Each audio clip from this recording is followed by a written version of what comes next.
Work Rules, Insights from Inside Google That Will Transform How You Live and Lead by Laszlo Bock. Picture this. You're a kid growing up in a place where bananas don't exist, where children are taught to spy on their own parents, where the government feeds you nothing but lies, and your friends can vanish overnight for asking too many questions. Sounds like something out of a dystopian thriller, right? But this was real life for young Laszlo Bock, born in communist Romania in 1972. His family lived under a dictatorship where fear was the currency and information was the ultimate threat. Eventually they fled, chasing the one thing they'd been denied their entire lives: freedom. The freedom to think, to explore, to discover the truth. Fast forward a few decades. That same boy is now standing at the helm of one of the most ambitious companies on the planet, one with a mission to organize all the world's information and make it universally accessible. A company that was, in every possible way, the complete opposite of the world he'd escaped. That company was Google, and Laszlo Bock became its head of people operations, the person responsible for finding, nurturing, and keeping Google's most valuable asset, its people. What he discovered and helped create there became the foundation for one of the most game-changing business books in recent memory, Work Rules. This isn't your typical corporate playbook. It's a blueprint wrapped in a deeply human story about how one company decided to make a radical bet that if you give people freedom, they'll blow your mind with what they can do. Over the next little while, we're going to peek behind the curtain of a place that gets over 2 million job applications a year, a place that's 25 times harder to get into than Harvard. We'll dive into the surprising principles Google used to build what some call the world's first self-replicating talent machine. And here's what I want you to know. By the time we're done, you'll see that creating an amazing workplace has almost nothing to do with the flashy perks like free lunch and nap pods. It has everything to do with a specific philosophy about people, one you can start using tomorrow, whether you're running a company, managing a small team, or just trying to navigate your own career. These are the rules that can transform not just how we work, but how we live and lead. Every legendary story needs a great origin tale. Rome had Romulus and Remus raised by a wolf. Superman had baby Kal-El escaping an exploding planet. And Google? Well, Google had 2 students on a Stanford campus tour, but the real story, the one that actually matters, starts way earlier. It begins in the hearts and histories of its founders, Larry Page and Sergey Brin. Larry's grandfather was an auto worker back in the rough-and-tumble early days of the American car industry. He carried a weapon to work, a heavy iron pipe, just to protect himself from the company goons during labor strikes. That story of workers literally having to defend themselves from their employers left a mark on Larry. He made a promise to himself. If he ever built a company, it would feel like a family, not a war zone. Sergey's family defected from the Soviet Union to escape relentless oppression and anti-Semitism under communist rule. He grew up with rebellion in his bones, a deep need to question everything and push back against any form of control. For him, freedom wasn't some abstract concept. It was oxygen. Both Larry and Sergey were also Montessori kids. If you know anything about Montessori schools, they're all about freedom. Kids are encouraged to follow their curiosity, question everything, and create on their own terms. So you've got these 2 young guys, one shaped by stories of brutal labor conflict, the other by the fight for political freedom. Both raised in an educational system that valued independence above everything else. Is it really any surprise that when they started a company, it looked nothing like your typical corporation? Their goal wasn't just to build a killer search engine. It was to create a place where work actually meant something, where people were free to chase their passions, and where families were genuinely supported. As Larry once put it, if you're changing the world, you're working on important things. You're excited to get up in the morning. This leads us to the first, and maybe most crucial, rule of all. You have to choose to be a founder. Now, this doesn't mean you need to launch a startup. It's more about attitude. A founder sees a problem and fixes it. A founder cares about the culture around them, their team, their family, their community. They take ownership. An employee just does their job. A machine does its job. But a founder, an owner, does whatever needs doing to make the whole thing successful. Laszlo argues that this choice, to think like a founder, is the single most important decision you can make in your career. And if you choose to be a founder, your first mission is building a culture. There's this famous business saying, often credited to management guru Peter Drucker, "Culture eats strategy for breakfast." It's pretty simple. It doesn't matter how brilliant your plan is. If your people don't buy in, if the environment is toxic, if they don't trust each other or their leaders, you're toast. When people picture Google's culture, they imagine the colorful slides, beanbag chairs, and gourmet cafeterias. But those are just the visible stuff, the artifacts. The real culture, the foundation holding up the entire company, rests on three invisible but incredibly powerful pillars: mission, transparency, and voice. First up, a mission that matters. Google's mission is to organize the world's information and make it universally accessible and useful. Notice what's missing. No mention of profit margins, market dominance, or shareholder returns. It's a moral goal, not just a business one. It gives work deeper meaning. After all, people fight revolutions for ideas, not quarterly earnings reports. This kind of mission is impossible to fully achieve. There will always be more information to organize, which means it provides endless fuel for motivation and innovation. It's what allowed Google to expand from simply ranking web pages to creating things like Google Street View, aiming to create a historical record of the entire world at street level. A profit-focused mission would never have led there. The lesson here runs deep. We all want our work to matter. Psychologist Amy Rusnifsky found that people view their work in one of three ways: as a job, a career, or a calling. A job is just something you have to do. A career is a ladder to climb. But a calling? That's a source of fulfillment, a way to contribute something meaningful to the world. And here's the beautiful part. You can find a calling in almost any work. It's all about perspective. Laszlo shares the story of a fish slicer in New York City who used to guide climbers on Mount Everest. He said both jobs were similar because they were both about helping people. That's the power of connecting your work to a bigger mission. As a leader, your job is helping people see that connection. The simplest way? Let them meet the people they're helping. One study found that when university fundraisers spent just 5 minutes meeting a scholarship recipient, their weekly fundraising shot up by over 400%. Why? Because their work suddenly had a human face. The second pillar is transparency. At Google, the default setting is open. A brand new software engineer gets access to almost all the company's code on day one. Product roadmaps, launch plans, team goals, visible to everyone.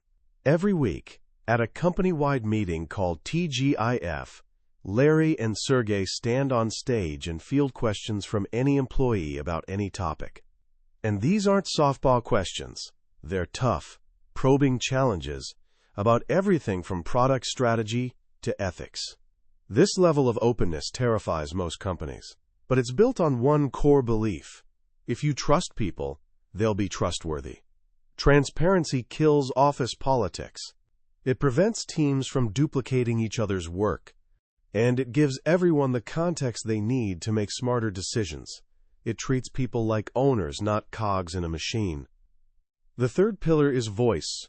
This means giving employees real say in how the company runs. Many of Google's most popular people practices didn't come from executive mandates. They came from employees. For example, a Googler pointed out that the tax code unfairly required same-sex couples to pay income tax on health benefits for their partners, while heterosexual married couples didn't. The head of benefits agreed it wasn't fair and created a policy to provide extra payments covering that tax, making Google one of the first major companies to do so. Another example is bureaucracy busters. When Googlers felt the company was getting slow and weighed down, the CFO didn't launch a bunch of top-down initiatives. He asked employees to identify their biggest frustrations and help fix them. Giving people a voice isn't just about being nice. It leads to better decisions and a more effective organization. So you've got these three pillars: a meaningful mission, radical transparency, and genuine commitment to voice. This is the foundation of a high-freedom environment. But to build on that foundation, you need the right people. And this brings us to what Laszlo calls the single most important activity in any organization: hiring. Most of us think we're pretty good at reading people. We pride ourselves on being solid judges of character. We meet someone, and within minutes, we get a gut feeling about them. The problem? Our gut is usually way off. Mountains of research show our first impressions are loaded with unconscious biases. We tend to like people who remind us of ourselves. We spend the rest of the interview not really assessing the candidate, but hunting for evidence that confirms our snap judgment. Psychologists call this confirmation bias. It means most interviews are basically useless. Equally worthless are those brain teaser questions some companies love, like, how many golf balls fit inside a 747? These questions predict job performance about as well as a coin flip. They mostly just make the interviewer feel clever. So if our instincts mislead us and brain teasers are garbage, how do you actually find great people? Google's approach is a masterclass in turning hiring from an art into a science, built on a few core principles. First, hire slowly. Finding truly exceptional people takes time. A bad hire is toxic and can drag down an entire team. As one Google executive puts it, "I'd rather lose an entire incoming class of engineering graduates than one exceptional technologist." So they're willing to keep positions open until they find exactly the right person. Second, only hire people who are better than you. Simple but powerful rule. Every person you bring on should be better than you in some meaningful way. More creative, more analytical, deeper expertise in something. This ensures the talent bar constantly rises with each new generation of hires. It's how you build that self-replicating talent machine. Third, don't let managers make hiring decisions for their own teams. This one's radical. At Google, managers can't unilaterally hire someone. Why? Because managers are human. As a search drags on, their standards can slip. They might be biased toward a friend or feel pressure to fill the role quickly. Instead, hiring decisions go through a committee of peers and objective senior leaders. This ensures every hire meets the same high bar for quality, regardless of which team they're joining. The result of this rigorous, data-driven process? When someone gets hired at Google, they're trusted from day one. There's no probation period where you have to prove yourself. The organization has such confidence in the hiring process that new employees are immediately treated as full, valued members of the team. Now, once you've got these amazing people, how do you manage them? This is where Google's philosophy gets even more counterintuitive. The best way to manage great people? Take power away from managers. At Google, there's deep skepticism about traditional management. Many engineers see managers as bureaucratic layers that get in the way of actual work. The traditional manager controls your salary, your promotions, your workload. Enormous power, and power, as we know, tends to corrupt. To combat this, Google deliberately strips managers of their traditional power tools. As we've seen, they can't unilaterally hire. They also can't unilaterally fire someone, decide promotions, or determine pay increases. All these decisions go through committees of peers or independent groups. So what's left for managers to do? The only thing that really matters: serve the team. Their job isn't command and control. It's clearing roadblocks and inspiring people. This gets reinforced by eliminating visible hierarchy symbols. No executive dining rooms or reserved parking spots. The most senior executives get the same benefits as brand new hires. The goal is creating an environment where decisions get made based on data, not on who has the fanciest title. One of the most powerful tools for this is an annual employee survey called Google Geist, which means the spirit of Google. Nearly 90% of employees participate every year. It asks about 100 questions, covering everything from manager quality to career development and innovation.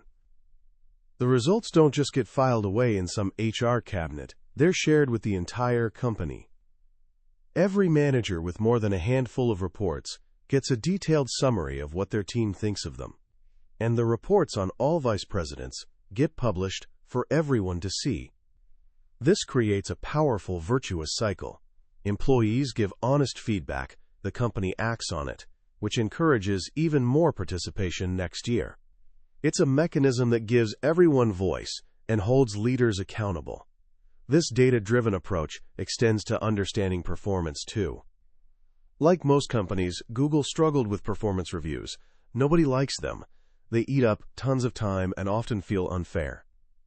In traditional systems, you have one conversation at year's end, where your manager tells you how you did and what your raise will be. Laszlo argues this is a huge mistake because it combines two things that should be completely separate: performance evaluation and personal development. The moment money enters the conversation, employees stop listening to feedback. Their brain switches from learning mode to defense mode. Google's solution is simple but brilliant. Have the two conversations at different times.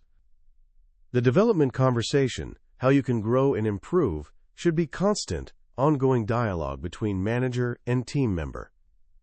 The evaluation and rewards conversation happens separately, as a fair way to distribute limited resources like bonuses and promotions. To ensure fairness in evaluation, Google uses something called calibration. Groups of managers meet to review all their employees' performance ratings together. They discuss individuals and debate the ratings until reaching consensus. This removes single manager bias and ensures everyone gets held to the same performance standard across the company. But where Google really innovates is in how it thinks about performance distribution. Most companies assume performance follows a normal distribution, the classic bell curve, with a few poor performers, a few superstars, and most people clustered in the middle as average. Research shows this is wrong. In most jobs, human performance doesn't follow a bell curve. It follows a power law distribution. Think of it this way. In a group of 10 people, one person isn't just 10% better than average, they might be 10 times better. A tiny number of elite performers produce a massive chunk of the output. As Bill Gates famously said, a great software writer is worth 10,000 times the price of an average one. This leads to one of the book's most provocative rules: pay unfairly. If you pay everyone roughly the same, or within a narrow band, you're overpaying your worst performers and dramatically underpaying your best ones. And what do your best people do when they're underpaid? They leave. Paying unfairly means having wide pay variations that reflect huge variations in contribution. It means someone at a junior level could make far more than an average performer at a senior level. It's not about paying people equally, it's about paying them proportional to their impact. But here's the crucial twist. While you should reward exceptional performance with exceptional pay, you should never celebrate compensation. In its early days, Google created Founders Awards, giving multi-million-dollar stock awards to teams with extraordinary accomplishments. Sounded great in theory. Totally backfired. It made people less happy. Why? Because it focused everyone's attention on money. People who didn't win felt left out. People who won less than expected were disappointed. And even some big winners, after receiving life-changing sums, wanted to jump to new projects, hoping to win again. The program celebrated money, which bred jealousy and resentment. The lesson? Reward privately with cash, but celebrate publicly with experiences. People are far more motivated by and remember experiences, like a team trip or special dinner, much longer than they remember a cash bonus. The joy of money fades quickly, but memories last forever. This brings us to the final layer of Google's people philosophy, the power of small, subtle interventions. In their book Nudge, scholars Richard Thaler and Cass Sunstein showed how tiny environmental changes can have huge impacts on our choices. Google has become a living laboratory for applying these ideas to the workplace. They call it Optimize Your Life. For instance, in their micro kitchens, they didn't ban unhealthy snacks. They simply made them less visible. They put candy in opaque containers and moved healthy options, fruit and nuts, to eye level in clear glass jars. The result? In their New York office, this simple change led Googlers to consume 3.1 million fewer calories over 7 weeks, equivalent to avoiding nearly 900 pounds of weight gain. In cafes, they offered both large and small plates. After putting up small signs explaining that people using smaller plates eat less but feel just as satisfied, a third of Googlers switched to smaller plates, reducing both food consumption and waste. These nudges aren't about forcing people. They're about making good choices easier. Another powerful example is a simple email sent to managers the day before a new employee starts. It's a checklist of 5 basic actions, like having a role discussion and assigning a peer buddy. Seems almost ridiculously simple, right? But Nooglers, that's what new Googlers are called, whose managers got this email became fully productive 25% faster than their peers. That's a whole month of learning time saved, all from one well-timed email. These aren't mandates. They're gentle nudges making the right behaviors the easiest behaviors. Of course, it's not all sunshine and roses. Laszlo is honest about Google's mistakes along the way. The commitment to transparency means sometimes there are massive, company-wide email debates about seemingly trivial things, like the name of a pie.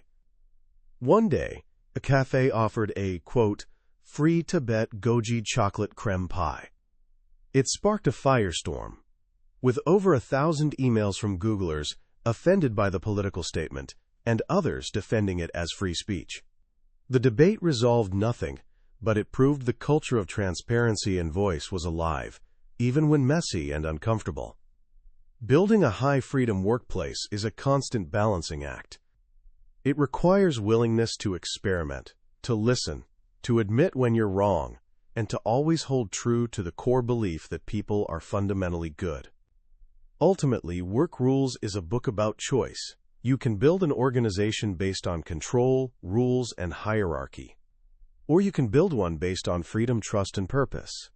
The freedom path is harder. It requires more courage. It'll be messier. But Laszlo makes a powerful case that it's the only path that will attract and keep the most talented people on the planet, and the only one that will make work a source of meaning and joy, not just a paycheck. When you finish a book like Work Rules, it's easy to feel this mix of inspiration and skepticism. You might think, well, sure, that's great for Google. They have unlimited resources. They can afford all this fancy stuff. But I think that completely misses the point. The most powerful lesson in this book is that building an incredible workplace has almost nothing to do with money. In fact, most programs with the biggest impact at Google are free. A program letting employees give each other small cash bonuses? It runs on trust, not budget. A checklist emailed to managers to help new hires get up to speed? Costs nothing but a little thought.